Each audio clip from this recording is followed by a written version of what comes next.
Terima kasih Anda masih bersama kami di Prime Plus dan di segmen ketiga kali ini kita akan membaca bagaimana tren media sosial dan juga tanggapan netizen terkait dengan isu ini. Masih bersama dengan analis senior dari Drone Rizal Nova Mujahid. Mas Nova, Ya. kita tampilkan data dari Anda dari Drone. Jadi sebetulnya kalau minggu lalu biasanya Anda memotret satu minggu percakapan, bagaimana soal isu ini? Isu ini ramai di awal-awal pekan ya. Jadi ketika isu ini dilontarkan, terutama karena berbagai macam aktivitas gitu, isu ini langsung menjadi perhatian media massa dan itu kemudian direspon. Ini kan responnya kan, maksud saya kalau media melakukan sesuatu biasanya netizen akan merespon. Nah ini polanya masih sama. Kalau kita lihat di situ online news tinggi sekali percakapan tentang reshuffle ini dan responnya pun cukup setara gitu ya di media sosial, mirip-mirip saja dan kebanyakan responnya juga memang merespon apa yang diberitakan. Misalnya begini, di media saya harus katakan begini nih, banyak sekali angle-angle yang menarik. Misalkan dikatakan apakah sekarang saatnya reshuffle, jadikah reshuffle hari ini, atau si Anu akan direshuffle dan seterusnya. Hal-hal seperti itu kan sangat menarik ya buat publik. Langsung saja itu direspon oleh netizen dengan berbagai macam tanggapan kayak gitu. Nah, respon-respon oleh netizen itu terutama karena aktivitas-aktivitas lapangan yang diberitakan oleh media online. Oke, tapi mayoritas artinya sudah mulai menebak siapa yang terkena, siapa pengganti, atau kemudian lebih ke mana yang masuk, mana yang keluar, berapa kursi A, B, dan segala macam. Nama-nama tentu beredar sangat banyak di media sosial. Dan kalau saya lihat, kebanyakan nama yang beredar itu kebanyakan karena ini ya, karena emosi gitu ya.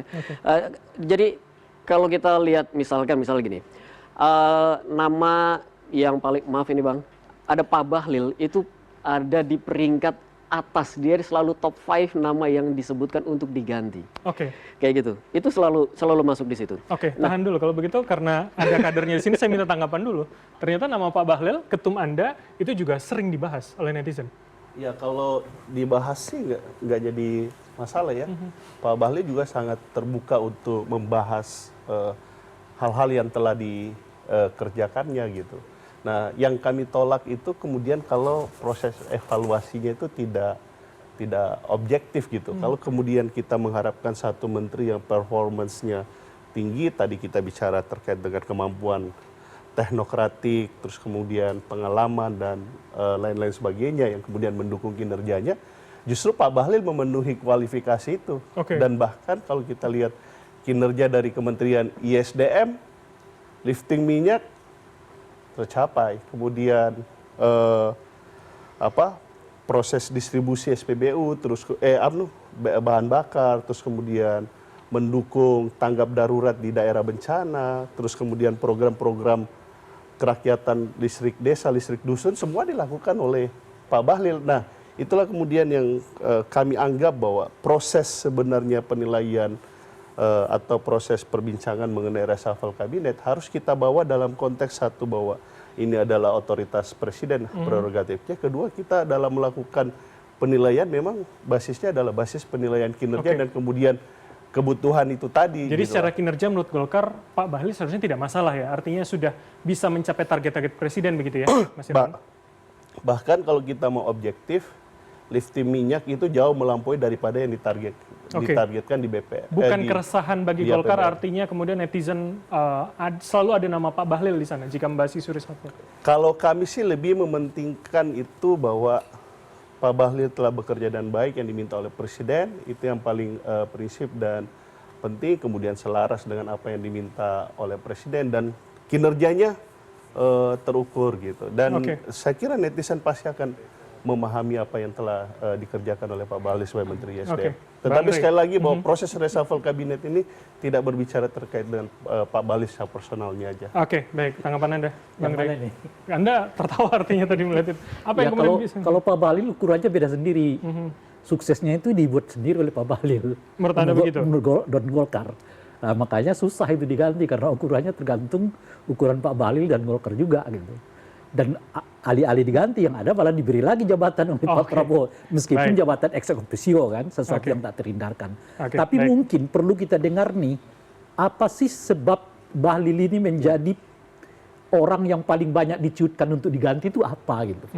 Oke, baik. Nah, itu Singkat mungkin. saja, Mas. Ada beberapa ya, terutama kontroversi-kontroversi yang kemudian diangkat lagi oleh netizen. LPG, kebijakan LPG 3 kg, lalu kebijakan ekstraksi tambang di Raja Ampat dan seterusnya dan seterusnya. Itu kemudian itu yang banyak sekali diangkat oleh Nah, netizen. itu Oke. sudah beberapa kali diluruskan mengenai ekstraksi tambang di Raja Ampat justru tidak ada kaitannya dengan Bahlil sebagai Menteri SDM. keputusan Itu jauh politik. melampaui sebelumnya. Jadi artinya menurut Golkar sudah terjawab harusnya ya isu-isu kegelisahan masyarakat tadi. Iya, kecuali kalau kemudian kita tidak bisa menerima satu kebenaran gitu. Oke, baik. Silahkan aja. Jadi, Baik, jadi sudah. itu yang Kita saya tahan, sebut tadi. Kalau untuk Bahlil itu ukurannya beda sendiri. Oke, baik. Bukan. Saya tangkap pesan Anda. Jadi sendiri. menurut Golkar sudah dijelaskan, tapi publik nggak tahu yang salah publiknya. Oke, kita lihat apakah Tapi kemudian secara, hanya secara nama politik sih menurut saya hampir tidak mungkin Bahlil untuk diganti ya. Oke. Secara politik Ya. ya. Karena dia ketua umum Partai Golkar dan tapi itu nggak juga mungkin sebenarnya. akan diganti Oke, kecuali saya akan dalam itu Bahlilnya nanti apalagi tidak ketua kemudian umum gitu ya. tidak hanya Jangan satu cerita. ketua umum tapi banyak ketua umum yang ada dalam komposisi Ya. kabinet. Yap. Saya akan dalami nanti Mas Arya. Kita lanjutkan terlebih dahulu. Mas Nova kita geser slide-nya teman-teman.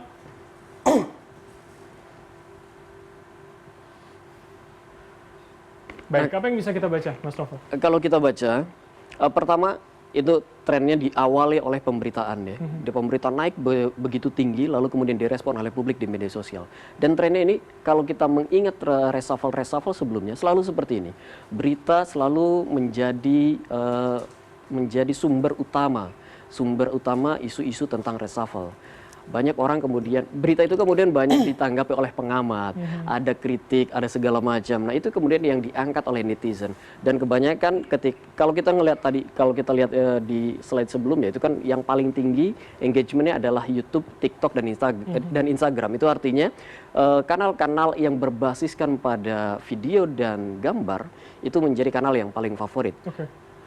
Karena di kanal itu, publik langsung bisa menampilkan wajah-wajah orang yang ingin diganti atau yang akan diganti, diprediksi akan diganti, atau yang kemungkinan besar wajah ini tidak akan diganti karena keberhasilan begini.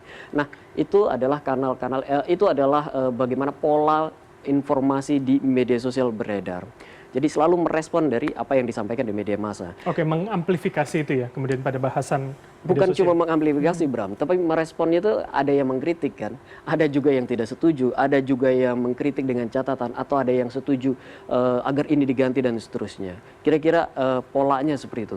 Yang menarik di akhir atau kemarin, percakapan ini saya kira akan turun, saya akan habis. Tapi ternyata di media sosial percakapannya naik lagi. Dan kalau kita lihat pada hari ini, percakapannya juga naik meskipun hanya sedikit. Oke, kenapa kemudian spesifik pada Twitter warna biru? Yang lain kemudian mengalami penurunan yang konsisten begitu? Twitter memang menjadi kanal yang paling berisik, yang paling argumentatif ketika berbicara tentang politik. Dan ketika nama-nama disodorkan, kemudian perang narasi, adu narasi antara yang setuju atau tidak setuju itu lebih kuat dilakukan di Twitter ketimbang di kanal media sosial lainnya. Oke. Kayak gitu. Itu yang membuat percakapannya naik lagi. Oke, biasanya yang kita baca dari minggu-minggu sebelumnya, ketika ada percakapan yang naik, karena memang ada kejadian di lapangan yang terjadi. Iya. Mengapa kemudian 1 Februari? Apa yang kemudian mendasari netizen itu bisa menaikkan pembicaraan? Ya, ini tidak dilatar belakangi oleh aktivitas ya. Oke. Tapi karena memang dia ada isu-isu yang terus digulirkan. Misalkan semakin menguat nama-nama yang akan diganti, semakin menguat tanggal-tanggal mendekati tanggal penggantian kayak gitu. Lalu juga nama-nama yang didorong untuk dimasukkan dalam kabinet. Nah, hal itu yang menjadi perbincangan di media sosial pada tanggal 1 itu menjadi naik. Oke, baik. Dan sekarang pada hari ini perbincangan ini sudah menjadi antisipasi dan harapan. Bagaimana kabinet seharusnya Pak Prabowo? Oke, kita geser kalau begitu, kalau sudah soal tanggapan. Kita lihat slide berikutnya, teman-teman. Emosi perbincangan. Baik, cukup menarik. Trust kemudian menjadi dominan 53%. Kalau kita lihat trust ini, kalau kita bedah lebih dalam lagi, sebenarnya percayanya pada Pak Prabowo. Jadi seolah publik melihat ada gap antara Pak Prabowo dengan menteri-menterinya. Mereka percaya Pak Prabowo bisa membawa negeri ini, Indonesia ini menjadi lebih baik, tetapi negatif trust-nya ketika itu dihadapkan pada para pembantunya. Mereka tidak yakin apakah pembantunya bisa menerjemahkan visi, misi, program-program Pak Prabowo, terutama program-program andalan, program-program unggulan gitu ya. Banyak sekali perbincangan-perbincangan yang mengkritisi tentang itu. Jadi maksudnya trust ini adalah percaya Pak Prabowo akan segera membenahi ketika memang tidak maksimal. Percaya Pak Prabowo akan membenahi betul, juga akan bisa menakodai, menjadi nakoda yang lebih baik, mengganti gitu ya, agar menjadi lebih baik di kedepannya. Lalu kalau antisipasi ini kebanyakan isinya adalah prediksi. Kayaknya ini nih yang diganti, kayaknya sih itu yang diganti. Sebabnya kenapa? Ya tentu saja macam-macam ya. Argumentasinya kan banyak sekali. Ada argumentasi, kalau kayak kita klasifikasikan, ada argumentasi emosi, ada argumentasi yang berbasis pada kinerja. Dia lihat apa yang ingin dilakukan, mana yang tercapai, mana yang tidak tercapai, dan seterusnya. Ada juga argumentasi pada klaster politik. Klaster politik ini yang kemudian kita sebut dengan geng Solo versus geng Hambalang dan seterusnya.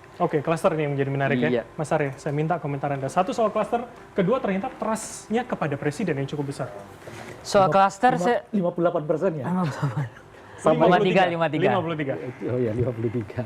Gini, saya sampai sekarang kurang begitu yakin presiden akan melakukan atau memutus hubungan dengan Solo, gitu ya. Karena bagaimanapun sejak awal Presiden Prabowo itu sebenarnya penuh kerentanan, ya. Kerentanan pertama itu Gerindra di DPR itu hanya 14,8% kursi atau 86 dari 580 kursi di Senayan. Itu yang membuat kemudian Pak Prabowo tetap membangun aliansi dengan Pak Jokowi, memperbesar kabinet yang nggak pernah terjadi sejak reformasi ya, dari 34 menjadi 48 kementerian dengan 115 menteri dan wakil menteri. Dan itu yang membuat Pak Prabowo akhirnya kesulitan untuk membuat pemerintahan efektif tadi. Karena nggak mungkin efektivitas itu dalam jumlah yang sangat oversize kabinet. Yang ketiga, dia membangun kekuatan baru dengan TNI. Karena kerentanan tadi. Dan saya kira Pak Jokowi masih jadi faktor penting yang diperhitungkan secara politik oleh Pak Prabowo. Dan saya merasa sangat kecil sekali kemungkinan untuk menggeser orang-orang yang selama ini dekat dengan atau dianggap sebagai geng Solo gitu. Nah kalau soal ini bagaimana kemudian trust itu masih ada pada presiden, bahwa visi presiden itu dianggap bagus, tapi kemudian ya implementasinya, eksekusinya yang memang kurang maksimal.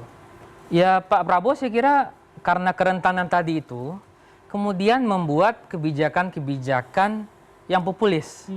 Ada MBG yang menyedot anggaran ratusan triliun, yang ini di akhir masa jabatannya publik akan lihat apakah program ini berhasil untuk satu meningkatkan kesejahteraan masyarakat, dua meningkatkan pertumbuhan ekonomi seperti janji awalnya. Kalau ini berhasil tentu Pak Prabowo akan menang dengan mudah. Tapi kalau ini nggak berhasil tentu akan sulit untuk bisa kembali menjadi pertaruhan lah bagi presiden. Seorang presiden ya. Nah mungkin program-program itulah yang membuat kemudian presiden dapat trust dari sisi masyarakat gitu.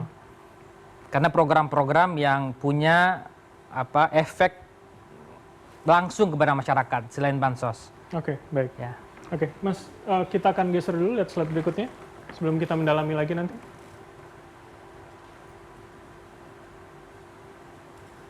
Netralnya kali ini yang besar. Netral kali ini besar sekali terhadap isu reshuffle ini. Sebabnya publik menunggu sebenarnya apa sih yang akan dilakukan oleh Pak Prabowo. Siapa-siapa saja orang yang akan diganti atau dimasukkan kayak gitu. Sekaligus juga publik banyak berharap pada periode ini. Kalau tadi Prof. Bibi sudah mengangkat ada dua permasalahan yang menjadi perhatian Pak Prabowo, ialah hukum dan korupsi. Publik juga sebenarnya kalau di media sosial itu tidak ada dalam urutan atas, tetapi ada di urutan, katakan kalau kita ada dari 8 itu sekitar 6 atau 7 kayak gitu ya. Apa isu yang pertama itu justru yang menjadi perbincangan adalah tentang ekonomi.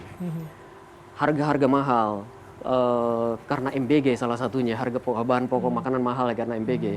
Lalu juga harga dolar naik, dan seterusnya, ketidakpastian ekonomi dan seterusnya, itu yang paling banyak menjadi perhatian publik. Lalu yang kedua adalah tentang pekerjaan. Ini permasalahan pekerjaan kayaknya tidak Lapangan kerja lapangan pekerjaan. Ini kayaknya isu yang akan terus-terusan diangkat karena ada janji 19 juta lapangan pekerjaan yang dijanjikan kayak gitu ya. Dan ini kemudian terus diulang-ulang oleh publik. Jadi permasalahan penegakan hukum dan korupsi itu tidak menjadi bahasan utama netizen, ada tetapi dia tidak menduduki top priority publik pada pilkada ini. Oke, saya tertarik di situ, saya dalami. Jadi artinya kalau memang keresahan publik ada pada sejumlah isu-isu krusial dan sensitif tadi, mengapa kemudian trust-nya kepada presiden masih besar? Artinya memang secara spesifik netizen melihat bahwa masalahnya ada di eksekusinya. Implementasinya, betul. Oke. Masalahnya itu saya kira saya nggak tahu bagaimana angka realnya di kepercayaan kepada Pak Prabowo. Tetapi kalau di media sosial kepercayaan pada Prabowo itu tinggi, dan itu kalau kita lihat memang kebanyakan dari, kalau kita lihat di sini nih, itu kebanyakan dari Facebook sama Twitter dan Instagram itu kan positifnya tinggi ya. Dan itu didorong oleh akun-akun yang organik, bukan akun-akun yang ya bot atau buzzer kayak gitu. Itu didorong oleh akun-akun organik. Artinya memang masyarakat bawah itu percaya betul pada Pak Prabowo. Tetapi memang implementasinya baik di level kementerian atau di level provinsi pemerintahan daerah. Di situ permasalahannya. Di situ permasalahan. Bang Rey, saya minta tanggapan Anda. Yang mana Gap ini? persepsi tadi pada presiden dan juga pembantunya, menteri, ini ternyata masih jauh. Artinya kepercayaan presiden masih cukup tinggi oleh masyarakat. Ya, percaya kepada presiden dan kepada pembantunya tidak, itu sebetulnya masalah. Masalah kepada Pak Prabowo, masalah kepada para pembantunya, tapi juga masalah bagi bangsa ini gitu. Apa yang ini? Pertama, masalah kepada Pak Prabowo itu, dia nonjol sendiri. Padahal ini kan sebetulnya kan kerja tim kan. Artinya, nah ini yang masalah. Nah, orang-orang ini nanti, kita kerja hebat-hebat juga, yang nongol Pak Prabowo juga nih. Apalagi nanti menjelang 2029 kan. Nah, menjelang 2029 ini, yang bantu-bantu ini juga akan berpikir, sekencang apapun kita bekerja, yang nongol Pak Prabowo sendiri nih. Artinya ada gap. Gap itu tadi kan, gap antara para pembantu dengan presiden. Yang mestinya presiden itu hebat karena mestinya dilihat orang karena kinerja pembantunya yang hebat-hebat. Nah ini kan seolah-olah one man show, presidennya sendiri nih yang jalan. Dan itu menurut Anda membahayakan sebetulnya? Karena memang itu yang terjadi di lapangan. Berapa kali kebijakan-kebijakan menteri yang sudah dilaksanakan diputus sendiri oleh presiden di tengah jalan kan? Dan itu kelihatan populis, heroik. Itu yang membuat Pak Prabowo naik sendiri. Bahlil melon 3 kilo kan, jalan. Baik. Reaksi publik. Jadi maksud Anda presiden terlihat sendiri ya? Bukan. Kalau justru yang saya mau katakan ini buruk kepada bangsa ini, karena kemudian menteri-menterinya pun akan takut buat sesuatu. Baik. Kenapa takut buat sesuatu? Karena jangan-jangan nanti dikoreksi oleh presiden di tengah jalan gitu loh. Oke, ketakutannya di situ. Mas Umam, saya ingin ke Anda. Jadi itu menjadi ketakutan Demokrat atau tidak kemudian? Saya pikir per saat ini tentu ada proses evaluasi, dan proses evaluasi itu sesuatu yang cukup normal. Kalaupun kemudian ada kebijakan dan kemudian direspon oleh civil society secara kritis, tentu presiden sebagai pemilik otoritas kekuasaan tertinggi memiliki hak dan juga tentu memiliki sense of urgency yang sama untuk segera merespon itu. Tadi yang disampaikan Bang Rey, saya pikir itu bagian dari presiden menunjukkan sense of urgency-nya itu. Karena tidak semua kebijakan juga dievaluasi. Ada beberapa kebijakan yang barangkali tentu selaras ya dengan apa yang sudah ditetapkan di RPJMN, apa yang diagendakan dalam konteks jangka menengahnya. Maka ya oke-oke saja. Tetapi kalau misalnya kemudian ada sesuatu baik dalam yang takaran tangible maupun yang intangible. Intangible itu termasuk yang evaluasi pasca Agustus kemarin. Rasa-rasanya cukup banyak kalkulasi yang sifatnya intangible. Bagaimana kemudian relasi antara A dengan B, kemudian impact-nya terhadap instabilitas keamanan negara dan sebagainya, itu dibaca penuh. Maka barangkali Bang Rey memiliki satu cara pandang yang bisa menjadi bagian dari evaluasi pemerintah, tetapi di saat yang sama proses evaluasi saya pikir itu hal yang normal. Tidak ada yang luar biasa. There's something normal. Mas Irawan, tanggapan Anda? Ya saya sendiri sih bertanya-tanya itu, misalnya terhadap satu hal yang dipresentasikan tadi, bahwa sebenarnya yang dikritik itu adalah lebih kepada yang sentimen negatif itu lebih kepada implementasi dari kebijakan pemerintah itu sendiri. Misalnya tadi dikatakan implementasi makanan bergizi gratis, kemudian sembako yang mahal. Tetapi justru kesimpulannya sentimen negatifnya justru ke Pak Bahlil gitu. Justru itu Atau kan menteri, tidak spesifik. oleh menterinya Pak Bahlil itu kan justru dilaksanakan oleh portofolio yang berbeda gitu loh. Mereka kan punya Badan Gizi Nasional juga, terus kemudian masalah sembako ada Kementerian Perdagangan di situ, ada Menko Pangan di situ. Malah larinya ke Menteri Energi. Ya justru kita melihat, saya melihat bahwa sebenarnya yang inilah yang dimaksud tadi mungkin itu adalah yang masuk dalam sentimen politik itu tadi, residu Pilpres, sehingga ada dua hal gitu. Sedikit ini salah Menteri Geng Solo atau apa enggak. Jadi justru nggak mendidik gitu. Maksud saya begini, kalau kita bicara terkait dengan proses reshuffle kabinet itu sendiri, kita objektif aja kaitannya dengan kinerja kementerian itu sendiri. Dia perform apa enggak, selaras enggak dengan visi misi program presiden itu tadi gitu loh. Justru tadi itu ya misalnya tadi ada istilah-istilah tuh dejokowisasi Geng Solo, kemudian arahnya ke Pak Kapolri, arahnya ke Pak Bahlil. Jadi menjadi aneh gitu. Apa yang kemudian dibangun narasi reshuffle kabinet, tetapi justru targetnya di situ. Jadi menurut Anda harusnya kinerja yang menjadi basis dari reshuffle nanti ya, Mas Irwan? Tentu harus kinerja, dan yang kedua bahwa kita harus mempercayai betul terhadap Presiden Prabowo seperti hasil analisis itu tadi, bahwa ada sekitar 54 atau 53% yang percaya bahwa Presiden Prabowo mampu untuk kemudian mengeksekusi berbagai visi misi dan programnya yang disampaikan saat pemilu. Jangan seolah-olah dibangun bahwa tadi itu bahwa Pak Presiden tidak punya mentality politik untuk mengeksekusi seseorang yang dianggap tidak perform. Itu kan tidak pas gitu. Jadi antara fakta, realita, kemudian kesimpulan ini nggak sambung gitu. Oke, jadi menurut Anda kabur karena itu? Menjadi kabur? Bukan kabur, nggak sambung. Nggak nyambung. Oke, Bang Rey, singkat.